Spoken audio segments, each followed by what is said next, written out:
Bien, amigos de Radio San Borja, líder en peruanidad, tengan ustedes muy buenas tardes. Les saluda Rubén Lastarria. Ya Gerardo ha presentado el programa, nos ha presentado a Jennifer Díaz y a María Angélica Vega. Y justamente yo venía escuchando en la radio que también soy un negro que viene por ahí, ¿no? ¿Viniste montado en tu mula? Sí, y mírate lo que pasó al venir. Sí. La mula se cayó. Vamos, Gerardo, sigue, por favor. No, hablábamos de que todas las técnicas ahora artísticas se están convirtiendo en formas terapéuticas. ¿Podrían haber cuentos terapéuticos? Definitivamente que los hay, definitivamente.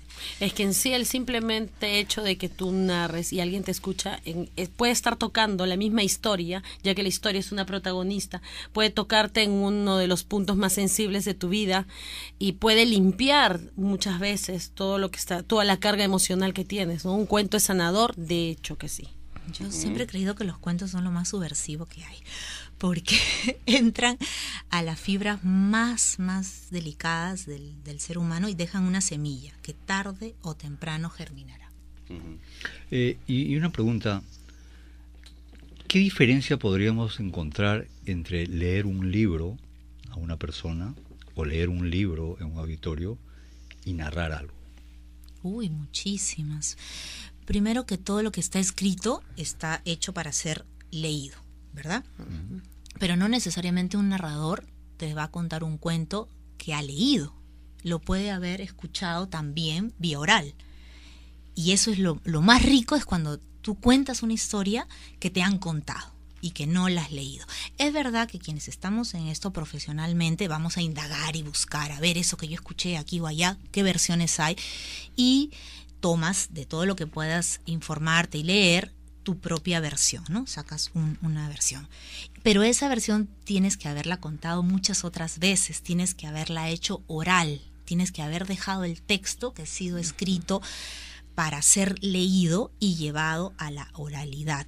No sé si estoy siendo clara. Ahora, pero la lectura de un texto, de una obra, también llega a ser un tipo de narración oral, ¿no? Yo me acuerdo que conversando con Cucha del Águila, ella, yo siempre le decía, ¿no?, que me había pasado un suceso en Arequipa donde una señora me preguntó y me dijo, ¿y qué vas a hacer tú? Porque yo me presentaba como cuentacuentos y ella me decía, ¿y tú qué vas a hacer? ¿Te vas a parar frente y con un libro vas a leerles a todos?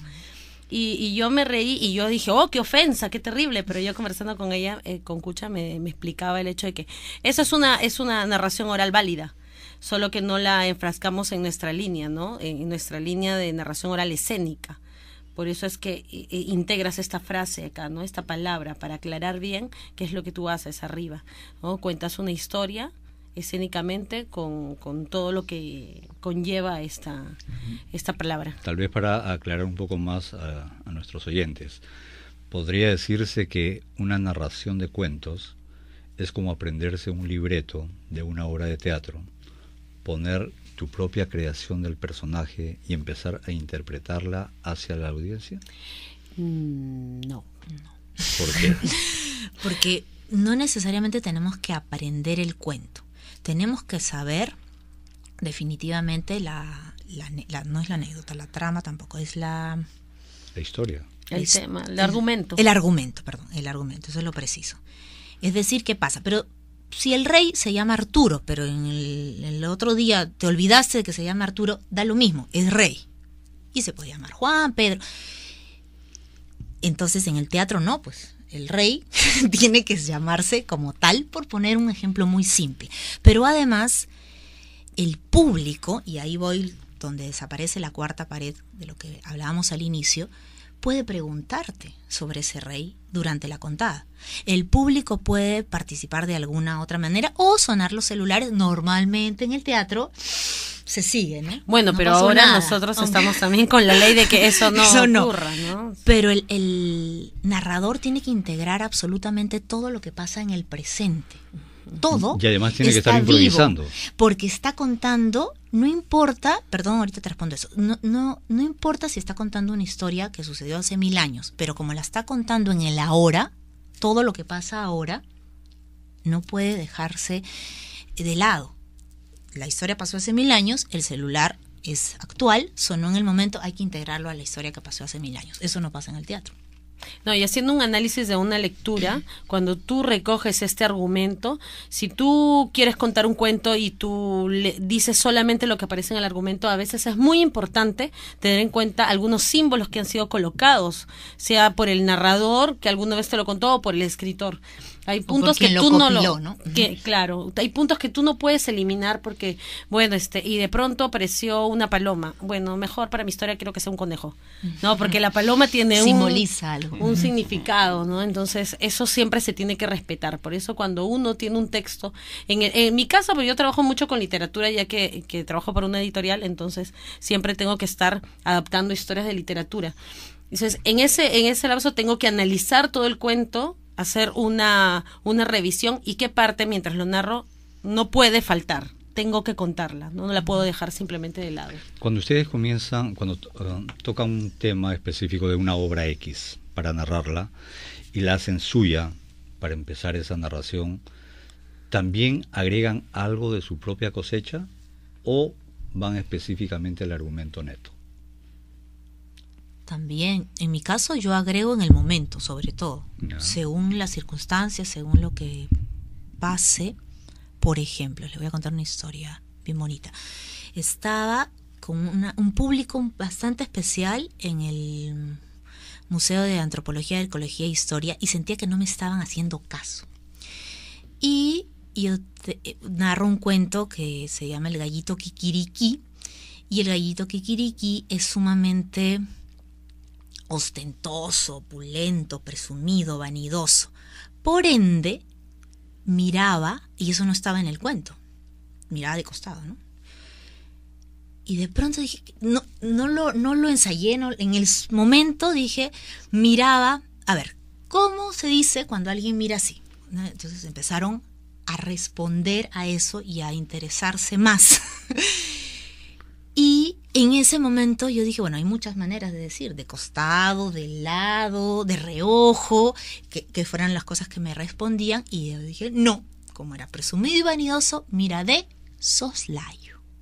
A partir de ahí me gané al público y a los padres, y entonces yo siempre digo que es el público el que dirige los cuentos. No hemos tocado ese tema, pero nosotros los narradores no tenemos un director, no es que yo llame a Jennifer para que me dirija mi espectáculo o viceversa. Sí podemos hacer presentaciones y después obviamente al final que nos comenten los amigos, ¿no?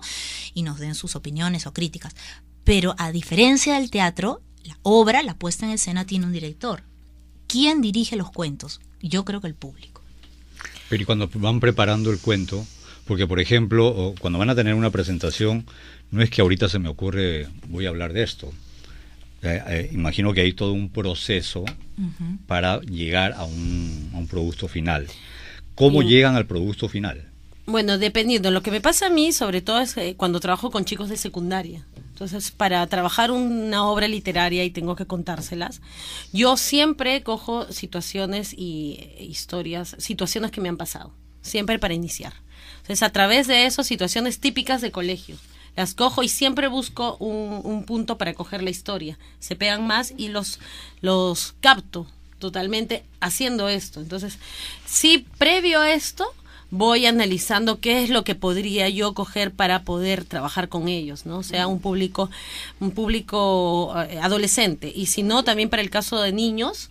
En el caso de niños también tengo que pensar qué cosa y cómo atraerlos para que el cuento no se pierda, no caiga. En el caso del teatro, por ejemplo, se dan los ensayos, hay un director y tienen los preensayos, los preestrenos, en la que más o menos ustedes se puede visualizar cómo está la obra, si va a estar bien, está mal, llega, no llega. Cuando preparan ustedes los cuentos para ser contados, ¿cómo van evaluando eso? ¿O es que a partir de la primera presentación es con que comienzan a hacer las evaluaciones y modificaciones a lo que podría ser la narración? No, yo no puedo responder qué hacen todos los narradores. Sí, en todo caso puedo contar de lo que yo hago. Claro. Usualmente un cuento independiente que forma parte de los cuentos que integran un espectáculo ya se ha debido contar antes, ¿no? Y ha debido tener varias contadas. No importa que se haya contado solo, entonces va tomando un ritmo y ya tiene las respuestas del público y más o menos sabes qué va a pasar con ese cuento. Pero tampoco podemos, como se rieron en esta ocasión, entonces siempre se van a reír. No.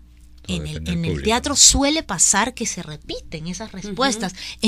Con la narración de cuentos, no. Entonces, tampoco podemos estar pensando, aquí se van a reír. No, tenemos que estar bien atentos a qué va a pasar con lo que vamos a decir.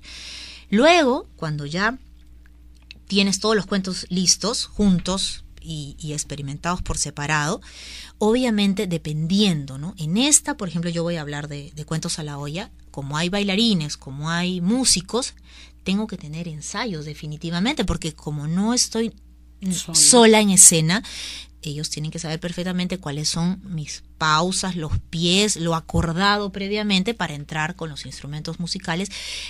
Pero también quiero que quede claro que la presencia de los músicos y los bailarines forman parte de los lenguajes con los cuales yo quiero contar la historia. No es algo que termina un cuento, viene el baile, como un intermedio. Termina el cuento, no, forma parte no es para llenar, no es para llenar. Ahora, si uno trabaja con luces y con música, bueno, en mi caso música en vivo o con música grabada, también tienen que haber ensayos previos, ¿no? Para poder integrar todos esos elementos.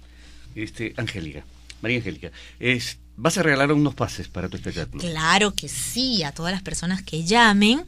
Hemos traído 4 invitaciones para estos cuentos a la olla que se está presentando el día 30, el miércoles 30 a las 8 de la noche en el Centro Cultural, Sector Educación Cafay. ¿Es un solo día?